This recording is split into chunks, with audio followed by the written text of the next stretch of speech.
Good afternoon on this Wednesday. I'm Julie Broughton. It is now just after 12:30. This is Take 6. It is your afternoon news brief. We are so happy you're spending some time with us today. It is kind of a cool, gloomy day across much of Central Florida. In fact, a few of you are even seeing some light mist. That's mainly across our northern counties. We will talk more about your full forecast with a look at the 7-day outlook coming up in just a few minutes. Also, every Wednesday, we share with you our Protecting Our Community segment, and that is with News 6 anchor Eric Von Aken. He'll join us in just a few minutes, and he'll be talking about what's happening in Leesburg. He'll share with us some new technology being used by the Leesburg Police Department to help protect digital evidence in investigations. But first, we are so excited to share with you something new happening here in the News 6 newsroom. This is a first of its kind journalism collaboration. Those are a lot of words. So to tell us more about that is News 6 investigative producer and reporter Donovan Myrie. And Donovan, I know you and I have both been doing this a minute or two, this journalism thing. I've really never heard of anything like this. This is exciting. We're partnering with 10 other newsrooms. Yeah, Julie, it's funny. We have been doing this a little time. We're not quite 21, maybe 22. Good afternoon. But this is kind of its first of its kind collaboration in Central Florida. And in speaking with some of the other partners, they said they've done things like this, but usually it's something where, oh, I'm with the Orlando Sentinel and we collaborate with the Sun Sentinel down in Miami because they're owned by the same company and, you know, they're in different markets. But to have people within the same market talk to each other and collaborate and share resources and share stories, that's something kind of different. Take a look at the package. Could we get local news leaders in a room together to talk about what are our common challenges? The local news industry is changing by leaps and bounds, day in, day out, likely hour by hour. You can't just come up with a one-size-fits-all solution. Meet Judith Smelser, I'm the president and general manager of Central Florida Public Media. Allison McGinley, I am news director of WKMG News 6 Getting Results. and Roger Simmons. I'm the executive editor of the Orlando Sentinel. Smelser, McGinley, and Simmons each lead a local news outlet participating in a pilot project to bring better journalism to our region. Starting this month, 10 newsrooms in all: WKMG TV, the Orlando Sentinel, Central Florida Public Media, WUCF, Lakeland's LKLD Now, the Osceola News Gazette, the Oviedo Community News, Orlando's The Community Paper, Winter Garden's Vox Populi, and the Winter Park Voice are targeting one topic every 6 months and sharing resources, creating a new news collaborative, the likes of which Central Florida has never seen before. It is very unique. I've been in Central Florida for 30-something years, and this is the first time I've seen something like this. The idea was to come together and acknowledge the fact that our industry is changing, has changed,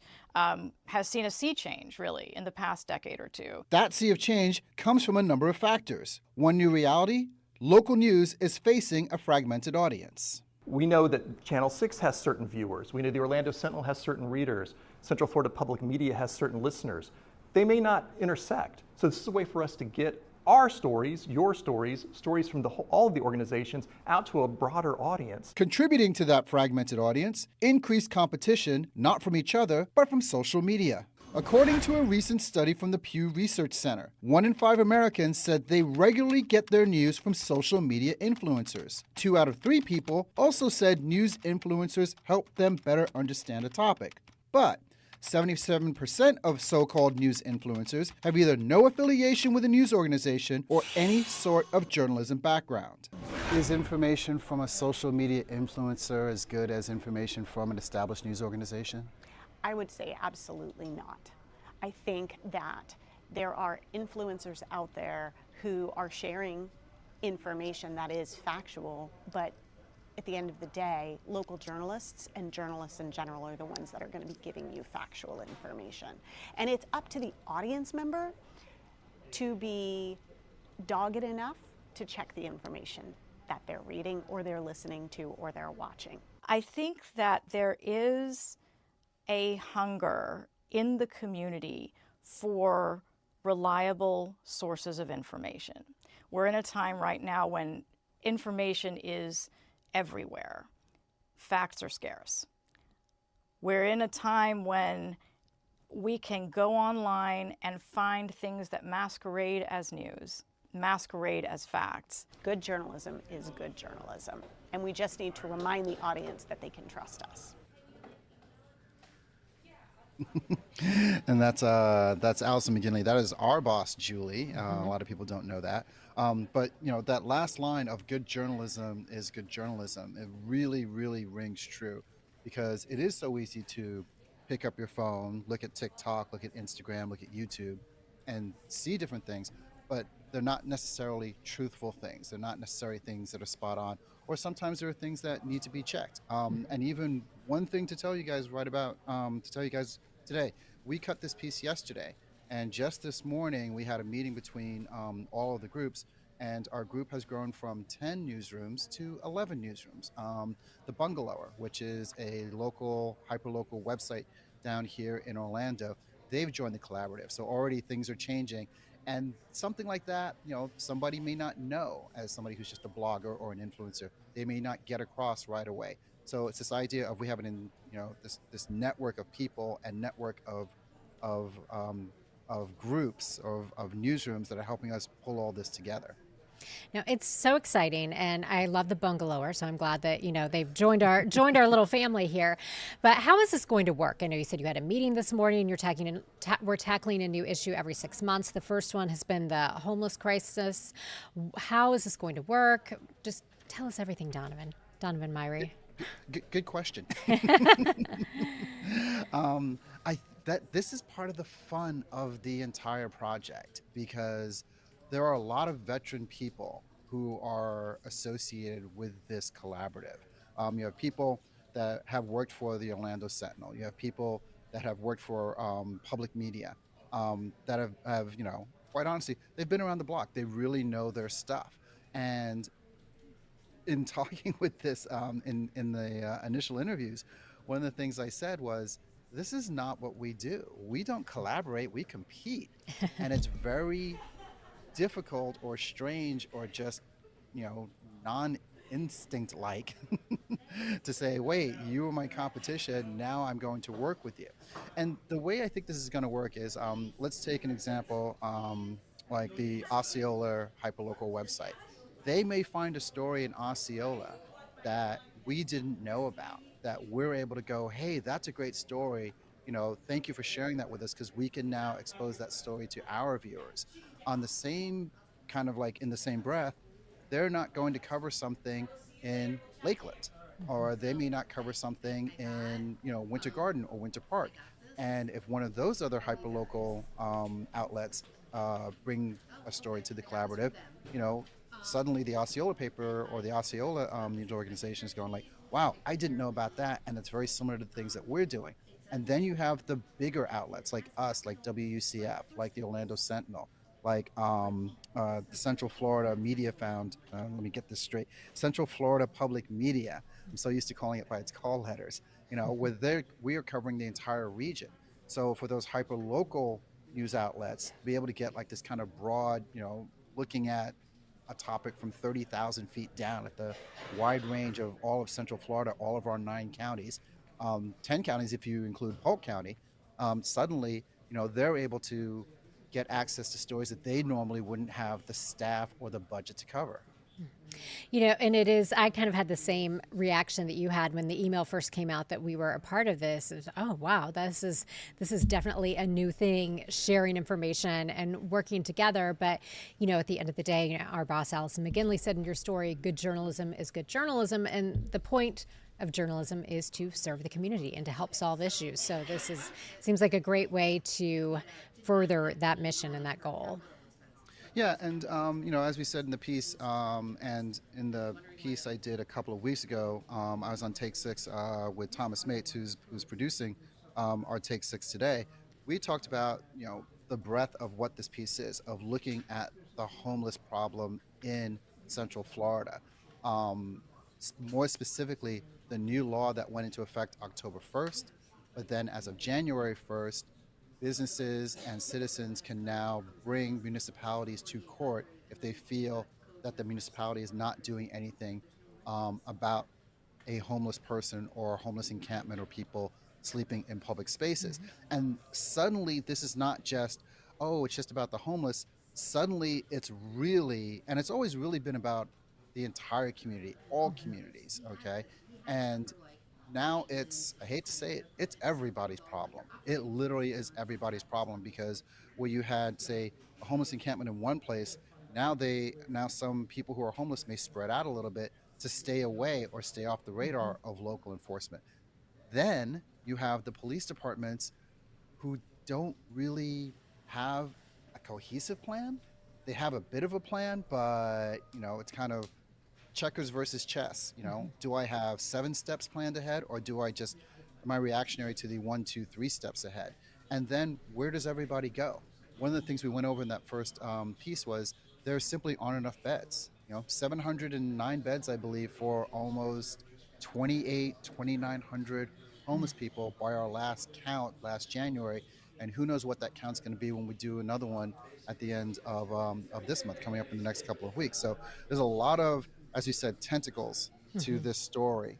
Um, and this story is going to go on and on and on, which is why we're committing at least 6 months to this. And when we get to the point of this summer, we'll decide, is this going to be a story we continue on, or are we going to move on to a new topic? I don't know. But it really is exciting to see how all of these outlets are going to basically work with each other to get this across. And like I said, it really is an exciting thing.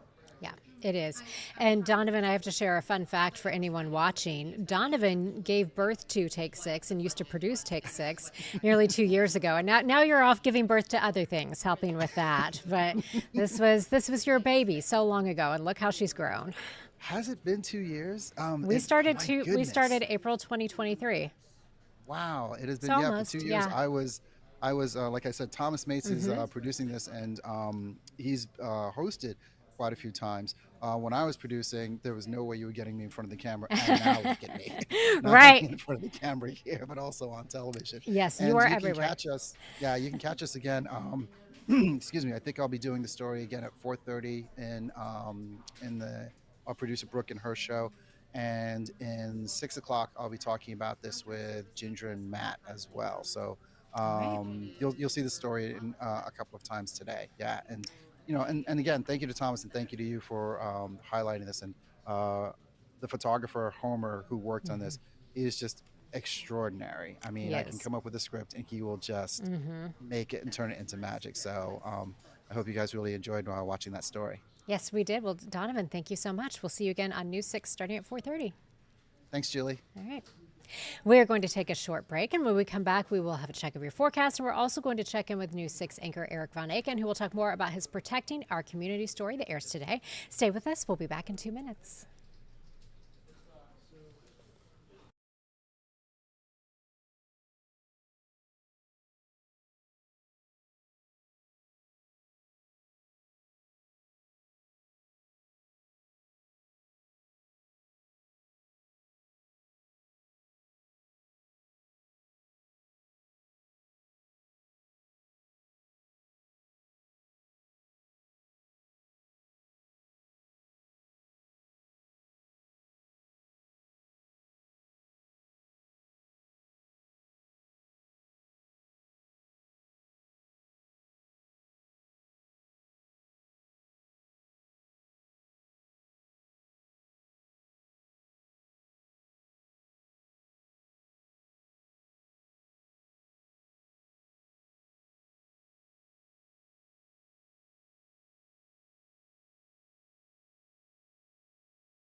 Now 12:45. I'm Julie Broughton. Welcome back to Take 6. If you were watching us on YouTube, you were watching a very gloomy looking beach camera out there. We do have some mist and some clouds hanging around. We will talk more about that with your full forecast, and we'll tell you about a warm-up headed our way this weekend that isn't quite here yet. But first, we want to check in with our friend News 6's Eric Von Aken, who is out and about today. And Eric, first of all, where are you before we get into your story of today?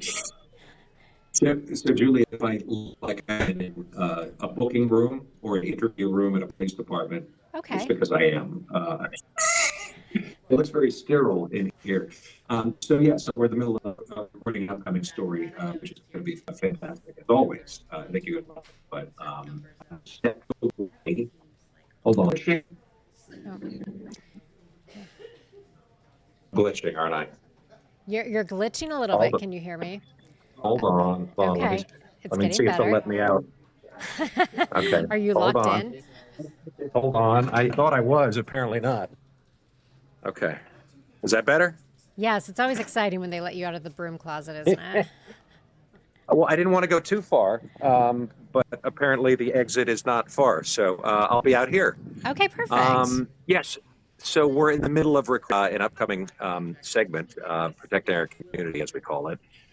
But what we're airing this afternoon is something that I had never really thought about. So it's essential in police work, yet it's something I guess you only find out when it goes bad. So we did a story with the Leesburg Police Department on these bags, these metallic lined bags and lockers.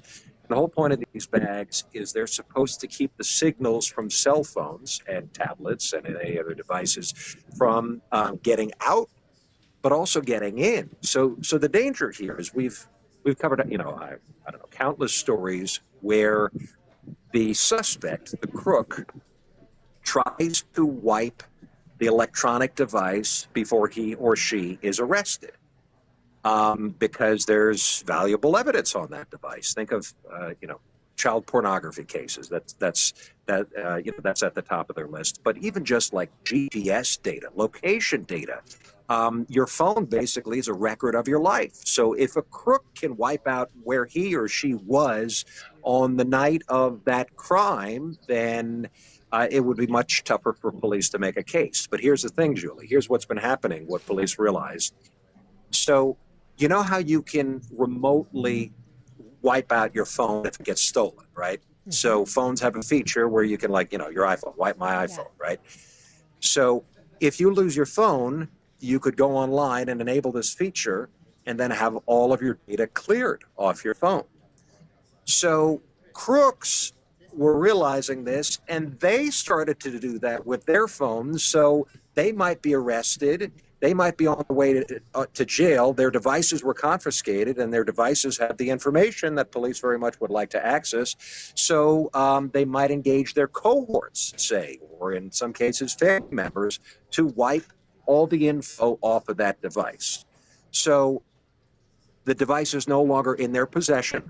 It's in police possession, but then police officers or detectives or CSI gets the devices to the point where now they're going to examine them, and there's nothing. They're blank. Everything is gone. So you would imagine how devastating this could be to a case where the information on a cell phone is key. So what Leesburg PD started doing is they bought these bags, these signal ID specifically blocking bags. And so they put them in the bags as soon as they confiscate these devices. Then they ride in the bags all the way back to the station. The bags have a charging port inside the bag, so the device always stays on. And then they put the device inside a locker also with a charging port. So the device is always powered on, but no signal is going in or out. So it'll have all of that information when it's finally time to examine it. Now, Julie, I know you're going to ask me, why does the device have to stay on? Because that was my question to the detectives. And here's the answer. Sometimes when you reboot your phone, it loads an update, mm-hmm. or it clears the cache for some of the apps. So if you have data stored in the phone's memory and you go to reboot the phone, it'll destroy all of that stuff in the memory. So is it possible that the stuff in the memory might be information, data, evidence potentially that police need? Absolutely. So if the phone stays on the whole time, then they don't have to worry about losing any sort of data. So forward thinking, I mean, this is what they got to do to keep up with the crooks. Yeah, when I read your script today, much like you, I never really thought that this was a big issue. And now that we see all this, it's brilliant because, like you said, it could be devastating to a case if the key evidence is on the phone and it gets wiped. And this has been happening. I don't know if Leesburg specifically had cases where they opened the devices and they were like, oh boy, we're in trouble. But they know that this is a trend. They know that other agencies have dealt with this. And it's not hard to do. If the phone is on and you have access to the passcode and you can log in, why wouldn't a crook do it? So it's a case, absolutely. So much of the stories, especially the stories that I do, the Protecting Our Community segment that I do, are about police officers and detectives and, the people at the top, chiefs, realizing not just what's happening, but what could happen and how to stay ahead of it and get technology that keeps up with the crooks. As the Flower County Sheriff said to me last week, technology that is either keeping up with or ideally better than what the crooks have. I love it. All right, Eric Von Aken, I know you are busy. You're obviously in the middle of a shoot working on another story that we'll see on News 6. So we will see this story later today on News 6. Thank you so much, Eric. You got it. 5 p.m. Going to go get results now. Okay. Bye. Thanks, Eric. And you saw an Eric shot there. You could hear it is cloudy, it is breezy. We have a tour of journalism students here coming through, and so they just finished watching the new newscast. They're all college students, very excited to become future journalists. So that is kind of what you're hearing, which is exciting. So we want to encourage more fabulous future journalists. Now, as I was saying, as you saw in Eric's shot, it is windy, it is cloudy, a little on the cool side. Let's go ahead and get a check of that forecast for you. This is how it looks on the radar for you right now as we are scanning out. And notice we're seeing just a little bit of green. If you were with us last night on News 6, we were talking about a lot of the models were showing some light rain, but we were going to keep our rain chance around 10% or less. Looks like that has verified. So we are seeing some very light rain in areas like southern Flagler County, back through Marion County, back down toward the villages as well. So don't be surprised if you run into a little bit of mist as you are out and about. Right now, we are sitting at 61 in Orlando. Remember, the normal high this time of year is right around 72. It is 52 in Ocala, 53 in Leesburg, and 54 if you are in Palm Coast. The winds for us are continuing to come in out of the north, and that is helping to bring in that cooler air for us, tapping into a little bit of moisture coming in from the Gulf as well, is why we're seeing some of those clouds and some of those showers. Winds right now in Melbourne are at 23 miles per hour. Here is our clouds and rain forecast as we take you through the rest of the afternoon. That jumped through, but I will tell you the rest of the afternoon, it's going to stay a little gloomy. We top out today. We won't get a whole lot warmer than we are right now, generally in the low to mid 60s. Then overnight tonight in Ocala, we fall back to 41, 47 in Orlando, and 52 in Melbourne. Here's how it looks for the next 7 days. Again, we're keeping a few showers around for Thursday. We bumped it up to 20%, 66 on Friday. And then this weekend, we see our temperatures warming in the mid and even upper 70s, out ahead of another cold front. So that front comes through Sunday into Monday. 60% chance of showers ahead of that on Sunday, and then Monday and Tuesday still some lingering moisture, but we will cool it down with Tuesday seeing a high only of 61 degrees. Thank you so much for spending some time with us today here on Take 6. If you have any questions or comments for us, head to clickorlando.com/take6. You can see all the excitement back there. That's what happens, a working newsroom right here. We will have much more on your full forecast and today's top stories starting on News 6 at 4, so I will see you then.